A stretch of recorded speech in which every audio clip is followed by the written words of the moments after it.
রসুল পাক সাল্লাল্লাহু আলাইহি ওয়াসাল্লামের শান মান বুঝতে হইলে কুরআন আল কারীমের এক একটা আয়াতে কারিমার দিকে চাইলে তখন আমরা অটোমেটিকলি আমরা বুঝতে পারবো যে রসুল পাক সাল্লাল্লাহু আলাইহি সাল্লাম যে ইমামুল আম্বিয়া সাইয়্যিদুল মুরসালিন, ইমামুল আম্বিয়া ইমামুল মুরসালিন, আল্লাহ তান পিয়ারা হাবিব রে এক একটা আয়াত দান করছেন যে আয়াত অন্য কোনো নবী আম্বিয়া রসুল হলরে আল্লাহ দান করছেন না।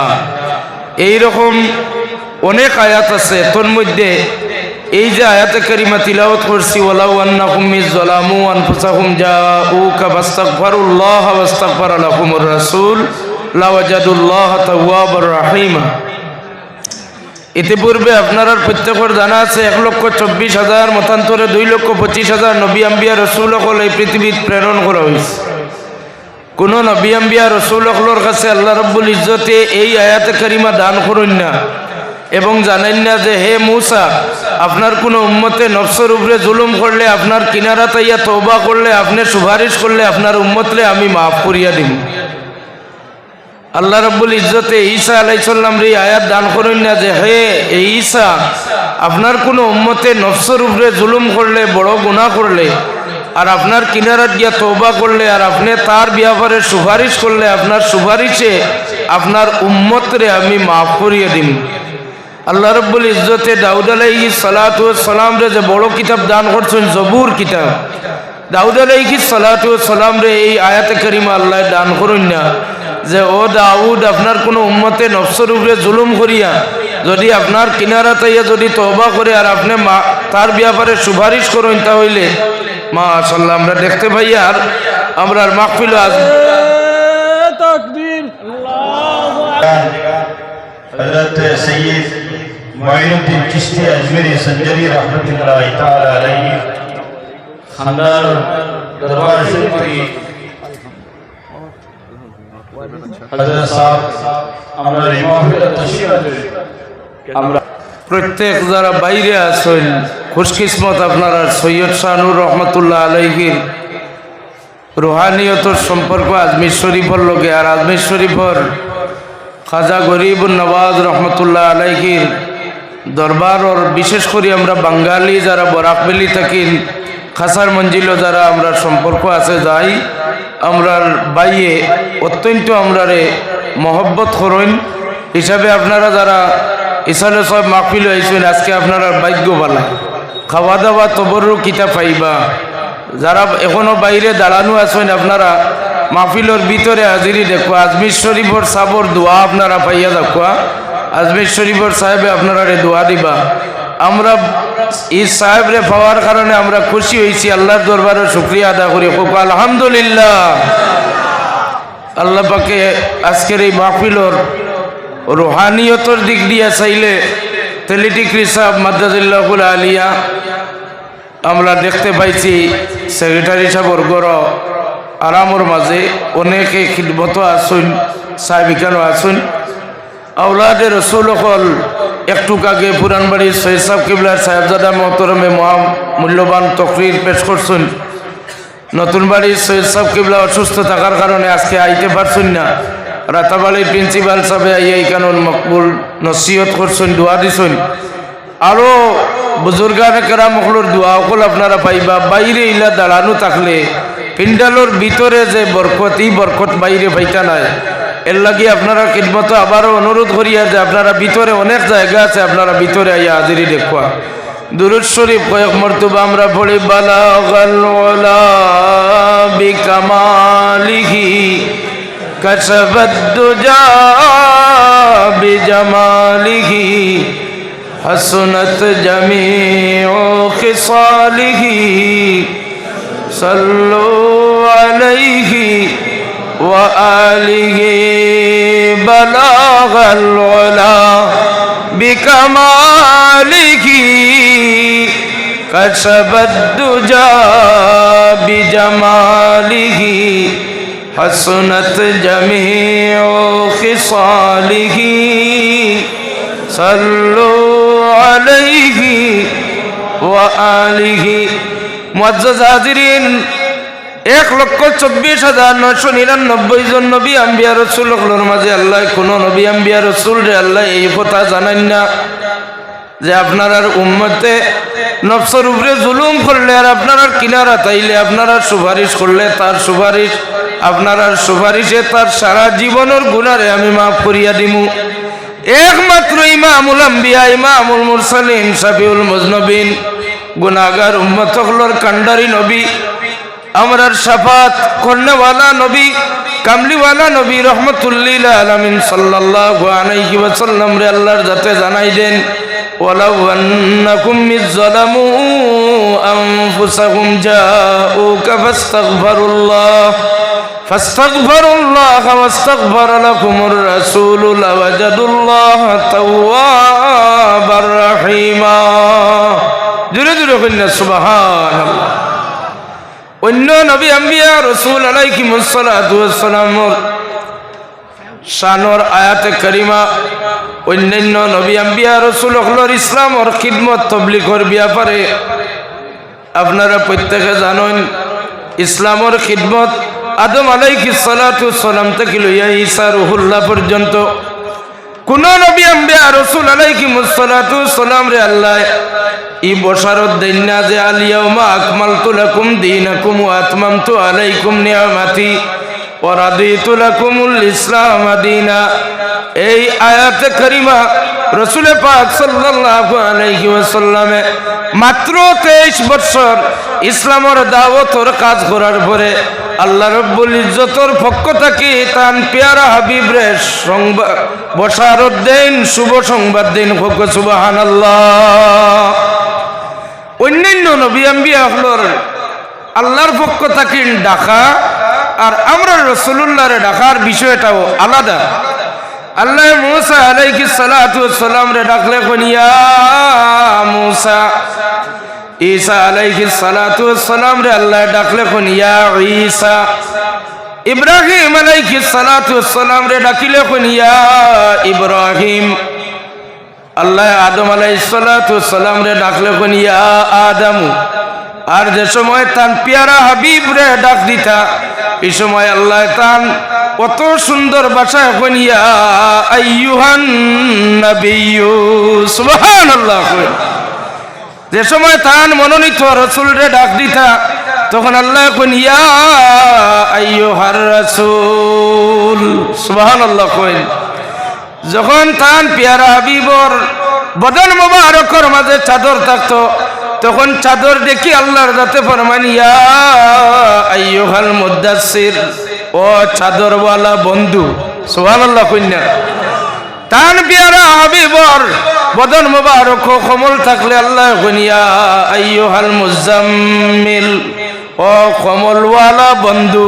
সুবহানাল্লাহ। কইন কোন নবী আম্বিয়া হলরে আল্লাহ অন্যান্য নবী আম্বিয়ারে যেভাবে নাম দরিয়া উচ্চারণ করেন আল্লাহ তান পেয়ারা হাবিবর নাম দরিয়া এইভাবে ডাক দেন না। যে সময় তান জরুরত তান পেয়ারা হাবিবর নাম মুবারক কুরআন শরীফের মধ্যে উচ্চারণ করতা তখন ডেজিগনেশন সহ আল্লাহ তান পেয়ারা হাবিবর নামের পিছনে আল্লাহর মনোনীত রাসূল কথা উচ্চারণ করেন। আল্লাহ কোন মুহাম্মাদুর রাসূলুল্লাহ। জোরে জোরে হোক সুবহানাল্লাহ। আল্লাহ তান পেয়ারা হাবিব রে ডাকার বেলায় এই আদব যেটা আমরা রে শিক্ষা দেন আমরা যারা জানি আপনারা কোরআনুল কারীমের মাঝে কোন জায়গাতে ইয়া মুহাম্মাদু ইয়া আহমদু ইয়া মুহাম্মাদু ইয়া আহমদু হইয়া কোন জায়গার মাঝে আপনারা পাইতা নাই। একমাত্র তান পেয়ারা হাবিব রে আল্লাহ তান হাবিবর নাম মুবারক লগে তান রাসূলুল্লাহ শব্দ ব্যবহার করেন। আমরাও রাসূলে পাক সাল্লাল্লাহু আলাইহি ওয়াসাল্লামের উম্মত গুনাহগার হল, আমরা গুনাহগার হল লাগি আল্লাহ উদ্ধার করবার ব্যবস্থা রাখেন। উম্মতে মুহাম্মদিয়া গুনাহ করবা এই দুনিয়াত গুনাহ মাফের ব্যবস্থা আল্লাহ রাখেন। যেমন আরাফাতের ময়দান উম্মতে মুহাম্মদিয়ার গুনাহ মাফের জায়গা। আমরা যারা নামাজ জামাতে আদায় করি আমরা জামাতে নামাজ আদায় করলে হুজুরে ফরমান ইযা ক্বালাল ইমামু গায়রিল মাগদুবি আলাইহিম ওয়ালাদ-দাল্লিন, ইমাম সাহেব যখন গায়রিল মাগদুবি আলাইহিম ওয়ালাদ-দাল্লিন উচ্চারণ করবা তখন আমরা উচ্চারণ করতাম আমিন। এই সময় ফেরেশতা হলে আমিন উচ্চারণ করেন। ফেরেশতা হলো আমিনে আমরা আমিনে একত্রিত হয়ে গেলে হুজুরে ফরমান গফিরা লাহু মা তাকাদ্দামা মিন যামবিহি, আমরার জীবনের পিছনের যত গুনাহ আছে আল্লাহ মাফ করিয়া দেন। আওয়াজ দিয়া হোক সুবহানাল্লাহ। উম্মতে মুহাম্মদিয়ায় জমাতে নামাজ আদায় করলে, ইমাম সাহেবের পিছনে নামাজ আদায় করলে গফিরা লাহু মা তাকাদ্দামা মিন যামবিহি। উম্মতে মুহাম্মদিয়ায় আগামী রমজান মাসে যদি রোজা রাখেন, মান সামা রমাদানা ঈমানান ওয়া ইহতিসাবান গুফিরা লাহু মা তাকাদ্দামা মিন যামবিহি। আগামী রমজান শরীফ সওয়াব পাওয়ার উদ্দেশ্য নিয়া যদি আপনারা আমরা প্রত্যেকে রোজা রাখি, এই 30টা রোজার বদলা 30টা রোজার বিনিময়ে আল্লাহ পাকে আমরা সারা জীবনের গুনারে মাফ করিয়া দিবা। সুবহানাল্লাহ। আরো সহজভাবে গুনাহ মাফ হয়, যেমন কোন ময়্যিত কিংবা তো ময়্যিতা জানাজাত যে সময় লইয়া রওনা দিবা, কিংবা জানাজাত থাকি বাইর হইয়া কবর পর্যন্ত রওনা দিবা, ও ময়্যিত বা ময়্যিতার খেওর যেখানে আছে আমরা খান্দর মাঝে যদি লইয়া আটি, এক একটা কদমে এক একটা কবিরা গুনাহ আল্লাহর যাতে মাফ করিয়া দেন। সুবহানাল্লাহ। 40টা কদম আটিলে আল্লাহ পাকে আমরার কবিরা গুনাহ মাফ করিয়া দেন। আমরা উম্মতে মুহাম্মদিয়া গুনাহ করব, আমরার গুনাহ মাফের ব্যবস্থা এই দুনিয়ার মাঝে আছে। আল্লাহর হাবিব সাল্লাল্লাহু আলাইহি ওয়াসাল্লামের রওজা তোরর কিনারা, এটা উম্মতে মুহাম্মদিয়ার লাগি সবচাইতে বড় আশা, সবচাইতে বড় পাওয়ার জায়গা। আমরা যে সময় হজ শেষ করিলাই, হজের আহকাম আর কান সমস্ত আদায় করার পরেও আমরা কি করি? আমরা আল্লাহর পেয়ারা হাবিবর রওজা তোরর দিকে আমরা মদিনায় মুনাওয়ারার হাজিরি, আমরা মদিনায় মুনাওয়ারাত হাজিরি দেই। ও মদিনায় মুনাওয়ারাত হাজিরি দিলে আল্লাহ রাব্বুল ইজ্জতে কুরআন আল কারীমের মাঝে ঘোষণা দেন, ওয়ালাউ আন্নাকুম মিযলামু আনফুসাকুম জাউকা ফাস্তাগফিরুল্লাহ ওয়াস্তাগফারা লাকুমুর রাসূল লাওয়াজাদুল্লাহ তাওয়াবার রহিমা। সারা জীবনের যদি আমরা তওবা করি, আমরা গুনাহ করছি, আমরা তওবা করি, আল্লাহর হাবিবর রওজা তোরর কিনারে গিয়া তওবা করলে, আল্লাহর হাবিব আমরার ব্যাপারে সুপারিশ করলে, আল্লাহর দরবারও আমরারে আল্লাহর যাতে তান হাবিবর সুপারিশের খাতিরে আমরা সারা জীবনের গুনারে মাফ করিয়া দেন। সুবহানাল্লাহ। মুআজ্জাজ হাজিরিন, আল্লাহ পাকে আমরারে যারা হাজিরি নসিব করছেন, আর আপনারা যারা হাজিরি নসিব করছেন প্রত্যেকে বারে বারে হাজিরি নসিব করতা, আর যারা জীবনে একবার তা হাজিরি দিছেন না, জীবনে অন্তত পক্ষে একবার তা তান পিয়ারা হাবিবর রওজা পাক মদিনায় মুনাওয়ারাত রওজা তোরর হাজিরি যেন নসিব করেন সরায় হোক আমিন। মুআজ্জাজ হাজিরিন, আমরা রাসূল পাক সাল্লাল্লাহু আলাইহি ওয়াসাল্লামের রওজা তোর হাজিরি দেওয়ার উদ্দেশ্য লইয়া আমরা জিয়ারতে মদিনায় মুনাওয়ারা হইয়া আমরা যাই। এই অভ্যাসটা আমরা আহলে সুন্নাত ওয়াল জামাতের ঘরে ঘরে আছে। যে কোনো একজন হাজি সাহেব বারইয়া ঘর থেকে যাইতে তাকবীরে গুডিয়া জিয়ারতে মদিনায় মুনাওয়ারা, তাওয়াফে বাইতুল্লাহ, তাওয়াফে খানায়ে কাবা, জিয়ারতে মদিনায় মুনাওয়ারা আইলার স্লোগান আপনারা দেওয়া দেখছেন না? আওয়াজ দিয়া হোক, দেখছেন না? দেখছেন না? এই ব্যাপারে লামজহবির বিখ্যাত এক ইমাম ইবনে তাইমিয়ার ফতোয়া হইল, যারা মদিনায় মুনাওয়ারাত নবীজির রওজা তোর বা মদিনা শরীফ জিয়ারতের উদ্দেশ্য করিয়া বাড়ি থাকি বাইর হইবা, এরার ইমান থাকে না, এরা কুফরি করি লাইছেন, এরা বড় গুনাহগার হয়ে গেছেন। জুড়ে হোক নাউজুবিল্লাহ।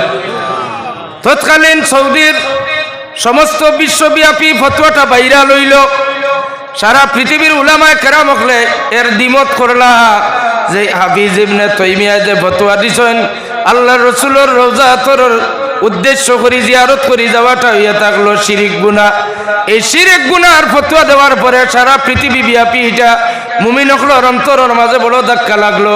তৎকালীন সৌদির বাদশায় সমস্ত উলামায়ে কেরাম হকলরে ডাকাইলা, আর ও মজলিসের মাঝে হাফিজ ইবনে তাইমিয়ারে দাওয়াত করিয়া নিলা। বড় একটা ডায়েস, এটা সৈয়দ শাহনূর রহমতুল্লাহ আলাইহির মাজার ইসালে সাহাবর ডায়েস না, এটা আরো বহুত বড় এক স্টেজ বানানি হইল। সারা বিশ্বর হানফি, শাফি, মালিকি, হাম্বলি সব ইমাম হকলরে, মুআজ্জাজ উলামায়ে কেরাম হকলরে জমায়েত করা হইল। আর স্টেজের উপরে হাফিজ ইবনে তাইমিয়ারে নেওয়া হইল।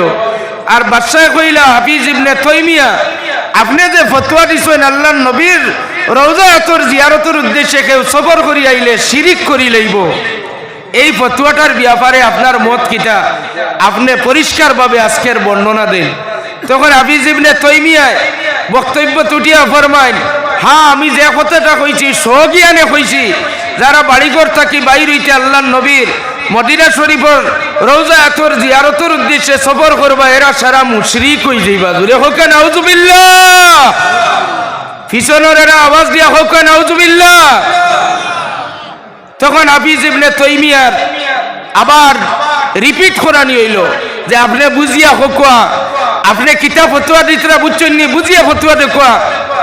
মানুষে তো আবেগ আল্লাহর হাবিবর মহব্বতে জিয়ারতে মদিনা মুনাওয়ারা জিয়ারতে রাসূল মানুষ হাজিরি দে, এখন আপনি ফতোয়াটা বুঝিয়া দেখা। তখন আবারও হাফিজ ইবনে তাইমিয়া উঠিয়া ফরমান, সজ্ঞানে আমি ফতোয়া দিলাম যারা বাড়িঘর থাকেন আইবা আল্লাহর নবীর জিয়ারতে মদিনায় মুনাওয়ারার উদ্দেশ্য করিয়া এরা শিরিকর গুনাহ করিয়া মুশরিক হইবা। জুরে জুরে কই নাউজুবিল্লাহ।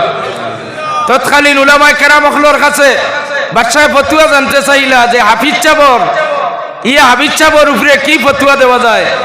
তখন তারা পাল্টা একটা প্রশ্ন করলা যে হাফিজ ইবনে তাইমিয়া প্রতিদিন আল্লাহর রাসূল সাল্লাল্লাহু আলাইহি ওয়াসাল্লামের রওজা আতর সকালে ৭০,০০০ ফেরেশতা হল রহমতের ফেরেশতা হল নবীজির রওজা আতর জিয়ারত আইন, বিকালে আরো ৭০,০০০ আইন, এই ৭০,০০০ ফেরেশতার উপরে কি ফতোয়া দিবা? হাফিজ ইবনে তাইমিয়া তো বড় আলিম, উঠিয়া ফরমান যে ফেরেশতা হলর উপরে আমি শিরকর ফতোয়া দিব। জোরে হোক নাউজুবিল্লাহ, আরো আওয়াজ দিয়া হই নাউজুবিল্লাহ। ফেরেশতা হলর উপরে যে সময় শিরকি ফতোয়া দিছেন, তখন আলী মখলরে বাদশাহ কইলে আপনার আর ফতোয়ায় কি চায়? তখন আলী মখলে ফতোয়া দিলে হাফিজ ইবনে তাইমিয়া গুমরা হয়ে গেছেন, তানে আর এখন দুনিয়াত রাখা যায় না, তানে কাতল করা হয়ে যাও। তখন ফতোয়া অনুযায়ী হাফিজ ইবনে তাইমিয়ারে কাতল করা হয়ে গেল। ও হাফিজ ইবনে তাইমিয়া এই যে কথা, এই আদর্শ নিয়ে আজকের যুগে লামজহবি সলফি গৈর মুকল্লিদ সাইর মযহবের ইমাম রে তুচ্ছ তাচ্ছিল্য করে ইমামে আজম আবু হানিফা রাহমাতুল্লাহ আলাইহির বিরোধিতা করিয়া আপনার জেলার মাঝে মিলা বহুত মানুষ আছে, বদরপুরের জমিনে বহুত মানুষ আছে, বরাকর আনাচে কানাচে লামজহবি মিশন রে কামিয়াব করতে করি আমরার মযহবের উপরে কটাক্ষ করিয়া অনেক কথাবার্তা হল লেখালেখি লেখনির মাধ্যমে কিতাবাদির মাধ্যমে লামজহবি মিশন রে কামিয়াব করবার চেষ্টা চলেন। আপনার হাত উঠাইয়া কইন লামজহবির এই মিশন রে কামিয়াব করতে দিবানি? জোরে করে কইন দিবানি? লামজহবি খারাপ, যারা কোনো মযহব মানে না। মযহব সম্পর্কে আপনারা খিদমত ছোট্ট একটা মাসলা কই, কোনো প্রেগনেন্সি পিরিয়ড গর্ভবতী কোনো মহিলা যদি মারা যায়, তাহলে এই মহিলার পেটের মাঝে যদি কোনো বাচ্চা থাকেন, তাহলে মযহবে ইমাম শাফিঈর নজদিক এই বাচ্চা সহ মারে দফন করি লইতা, চাহে জীবিত বাচ্চা হোক চাহে মৃত বাচ্চা হোক, এই বাচ্চা সহ মারে দফন করতা। ইমামে আজম আবু হানিফা সাহেব ফরমাইন, প্রেগনেন্সি পিরিয়ড গর্ভবতী কোনো মহিলা মারা গেলে একটা কাপড় পানির মাঝে ভিজাইয়া কাপড়টারে বালা করি সিফিয়া ভিজা কাপড়টা মার পেটর মাঝে আনিয়া কত সময় রাখবা। যদি কাপড়টা শুকাই যায় তাহলে সিম্পল একটা পরীক্ষা হইল পেটর মাঝে বাচ্চাটা জীবিত আছে। সুবহানাল্লাহ কইনা, বাচ্চাটা জীবিত আছে। যদি কাপড় শুকায় না তাহলে মার লগে বাচ্চাটাও মারা গেছে, এই বাচ্চারে মার লগে দফন করা হইতো। মযহবে ইমামে আজম আবু হানিফা রাহমাতুল্লাহ আলাইহির মযহব যদি বাচ্চা জীবিত হয় তাহলে এই যে মহিলা মারা গেছেন গর্ভবতী মহিলা, তার পেটরে সিজার করিয়া অপারেশন করিয়া এই বাচ্চাটারে দুনিয়া টানিয়া লালন পালন করা হইতো। সুবহানাল্লাহ কইনা।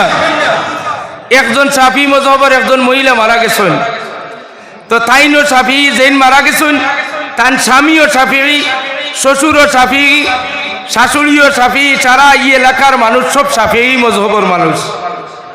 আরেকজন মহিলা গেছেন, ও গর্ভবতী যে মহিলা মারা গেছেন, তানে মহিতা হিসাবে মারা গেছেন হিসাবে ও মহিলারে দেখা গিয়া তান পরিবেশ দেখিয়া তাই বুঝি লাইছেন যে প্রেগনেন্সি হয়তো মারা গেছেন এই গর্ভবতী। ও হানফি মহিলায় কইন আমারে তুলা পরীক্ষার সুযোগ দেও। কাপড় একটা ভিজাইয়া আনিয়া সিফিয়া ও মহিলার পেটের মাঝে রাখছেন। সামান্য কিছু সময় পরে দেখা যায় কাপড়টা শুকাই গেছে। কাপড় শুকানির পরেও তাই ফতুয়া দিলা যে এই পেটের মাঝে বাচ্চা জীবিত আছে, যদি আপনারা ব্যবস্থা দেন তাহলে বাচ্চাটারে আমি ও মার পেটরে অপারেশন করিয়া বাচ্চাটারে আমি দুনিয়া টানতাম চাইয়ার। এই মহিলার ইজাজত দেওয়া হইল, মহিলা অপারেশন করিয়া ইটা তার মার পেটো থাকেন বাচ্চাটারে দুনিয়া টানলা। এই বাচ্চা বড় হইলা, বড় হইয়া ইন্টারমিডিয়েট FM টাইটেল পর্যন্ত পড়িলা। এরপরে তান যে সময় জানা হইল যে তান ইতিহাসটা হইল তার মা মারা গেছেন, তার মার বাবার মজবে তানে পেট থাকি বাইর করার কোনো সুযোগ নাই, কিন্তু যে মজহবে তানে দুনিয়া দেখাইছে ও ফরমাইন তাইন যে মজহবে আমারে দুনিয়ার আলো বাতাস সব কিছু দেখাইছে, আমারে আলিম বানাইছে, সেই মজহব ছাড়া আমি আমার মা বাবায় শাফি করলে কি হইল? আমি একজন হানফি মজহব মান্যওয়ালা এবং এত বড় দরজার একজন আলিম হইন, হানফি মজহবর বিখ্যাত এক ব্যারিস্টার আবু জাফর ইমাম তাহাবী রহমাতুল্লাহ আলাইহি। সুবহানাল্লাহ। হানফি মজহবর ব্যারিস্টার আবু জাফর ইমাম তাহাবী রহমাতুল্লাহ আলাইহি তাইন ফরমান ইমামে আজম আবু হানিফা রহমাতুল্লাহ আলাইহির মতো আর কেউ নাই। সুবহানাল্লাহ কইনা। আবু হানিফা রহমাতুল্লাহ আলাইহির উস্তাদর সংখ্যা হইলা ৪৫০০০। সুবহানাল্লাহ কইন। ৪৫০০০ উস্তাদর কাছ থেকে যাইন সনদ লাভ করছেন। হো মজহবর ইমাম হইলা, হো মজহবর মুকল্লিদ, হো ইমামর মুকল্লিদ আমরা হইলাম হানফি। আমরা হানফি মজহবর মানুষ। জুড়ে জুড়ে হইন একবার আলহামদুলিল্লাহ। যারা কেরালাত গেছেন, বেঙ্গালুর গেছেন, গিয়া দেখি আইছেন কেরালাত বুকুর মাঝে হাত বান্ধা হইছে। আইয়া দেশো আইয়া ফিতনা ছড়াইবা না। কেরালাত অধিকাংশ মানুষ শাফি মানুষ। বারবার রফি ইয়াদাইন করা হইছে শাফি মজহবর। আপনি আইয়া আপনার মহল্লার মানুষে বুঝাইবা না যে আপনি এই মজহব গেছেন। আপনি কেরালাত গেলে শাফি মজহবর ইমামর পিছনে নামাজ পড়ছেন, যার কারণে আপনার সমস্ত শাফির যদি যাইতে পারেন তাহলে আউয়াল টু আখের সারা শাফিত আপনার চালাকুয়া। কিন্তু কয়েকদিন শাফি কয়েকদিন হানফি এইভাবে কিন্তু কোনো অবস্থাতে মানিয়ে নেওয়া যায় না। যাই হোক হাজিরিনে কেরাম, ইমামে আজম আবু হানিফা রহমাতুল্লাহ আলাইহির এই মজহবর বিরোধিতা করিয়া বরাকবেলির শান্তিপ্রিয় জায়গার মাঝে ইসলাম মুসলমানের মাঝে বহুত ডিবেট এবং ইসলাম মুসলমানের মাঝে ফাটল সৃষ্টি করবার লাইন একটা চক্র কাজ করে। তার আজকের দিনে রাঙ্গাউটির থাকি যদি সরাটিকর থাকি যদি একজন হাজি সাবরে তকবীর দিয়া উচ্চারণ করিলেন জিয়ারতে মদিনায় মুনাওয়ারা, তবে তারা কিচ্ছু বুঝিয়াও না বুঝিয়া ফতোয়া দিব যে জিয়ারতে মদিনা এই কথাটা উচ্চারণ করিও না। নাউজুবিল্লাহ হইন না। ফতোয়ার আসলকে হাফিজ ইবনে তাইমিয়ার ফতোয়ায় তার আজকের দিনে পর্যন্ত জিয়ারতে মদিনা এই শব্দটা উল্লেখ করা যায় না। আর জিয়ারতের উদ্দেশ্যে সফর করার ব্যাপারে রাসূল পাক সাল্লাল্লাহু আলাইহি ওয়াসাল্লামের মায়ার সাহাবী হযরতে বিলাল রাদিয়াল্লাহু তাআলা আনহু আল্লাহর হাবিবের ওফাত শরীফের পরে পর্দা করার পরে যখন শাম দেশে চলিয়া যায়, তখন রাসূল আরবি সাল্লাল্লাহু আলাইহি সাল্লামে ফরমায়, ও বিলাল তুমি আমার এখানে দেখা দাও না, ও বিলাল তুমি আমারে দেখা দাও। তখন বিলাল রাদিয়াল্লাহু তাআলা আনহু স্বপ্ন দেখার পরেও বিলাল রাদিয়াল্লাহু তাআলা আনহু মদিনায় মুনাওয়ারা শাম দেশ থেকে সফর করিয়া আইছেন জিয়ারত হোক। সুবহানাল্লাহ। যদি বিলালে সাইয়্যিদুনা বিলাল রাদিয়াল্লাহু তাআলা আনহুর পক্ষে জিয়ারতর সফর যদি জায়েজ হইয়া থাকে, আম্মা জান উম্মে সালামা রাদিয়াল্লাহু তাআলা আনহা হাদিস বর্ণনা করেন, কোন মদিনাত কয়েকবার কিয়ামত হইছে। এর মাঝে একটা কিয়ামত হইছে যেই দিন শাম থেকে বিলাল মদিনা তাইয়া হাজিরি দেন। বিলাল হাজিরি দেওয়ার পরে মদিনার পুরুষ মহিলা রাস্তার মাঝে বাইর হয়ে গেছেন। বিলালে যে সময় আজান দিছেন অধিকাংশ মানুষ বেগুচ হইছেন। সাইয়েদনা বিলাল যেই দিন শাম দেশ থেকে সফর করিয়া মদিনা তাই এই দিন মদিনার কিয়ামত হইছে। সুবহানাল্লাহ। এর লাগি কোনো ফতোয়ার দিকে আপনারা খেয়াল করবা না। এই ধরনের ফতোয়া আগেও আসলো, এখনো আছে, কিয়ামত পর্যন্ত থাকবো।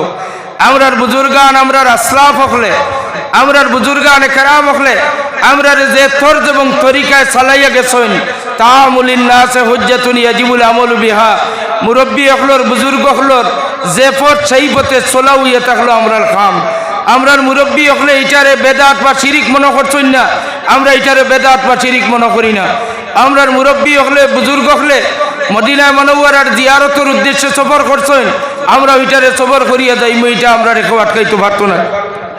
তো আবার সময়ও সংক্ষিপ্তভাবে সভাপতি সাহেবে আপনার খিদমত এক আরজ রাখবার লাগি উচ্চারণ করছেন।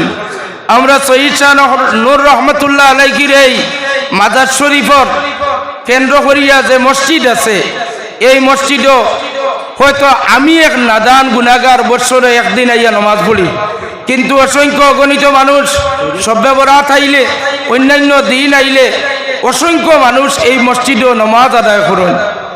ইটা আউলিয়া কেরামগুলোর মহব্বতর মানুষে এই জায়গার মাঝে নমাজ পড়িতা, এই নমাজের ব্যবস্থা এখানটা সুন্দরভাবে ওইটো নিনা না। আপনারা দূরে করে হোক নমাজর লাগি মসজিদ ইখানোর ডালাই যে খাজ আছে, এই খাজটা এই বছর ওইটো নিনা না। আলহামদুলিল্লাহ, খুশি হইলাম। যদি এইভাবে আপনারা ইচ্ছা এবং মত দিয়া থাকুন, তাহলে আমি অনুরোধ করমু যে এই বড় বিশাল সমাবেশের মাঝে এই যে সাত ডালাইয়ের যে বড় একটা অ্যামাউন্টের খরচের প্রয়োজন আছে, সাত ডালাইয়ের মাঝে আপনারা কে কি পরিমাণ দিতে পারবা, আপনার আল্লাহর ওয়াস্তে শহীদ শাহ নূর রহমতুল্লাহ আলাইহির ঐতিহ্যবাহী এই মসজিদের মাঝে আপনারা দান করেন, শরীক হওয়ার চেষ্টা করুক। প্রথমত একজন ভাই আসেননি যে সৈয়দ শাহ নূর রহমতুল্লাহ আলাইহির মাজার শরীফ মসজিদর সাত ডালাইয়ের মাঝে যে আমি অন্তত পক্ষে 10,000 টাকা দিয়ে আমি শরীক হইমু, কিংবা তো আমি ওখানোর মাঝে অত ব্যাগ সিমেন্ট দিমু, কিংবা তো রড কয়েক কুইন্টাল দিমু, এই ধরনের ইমানি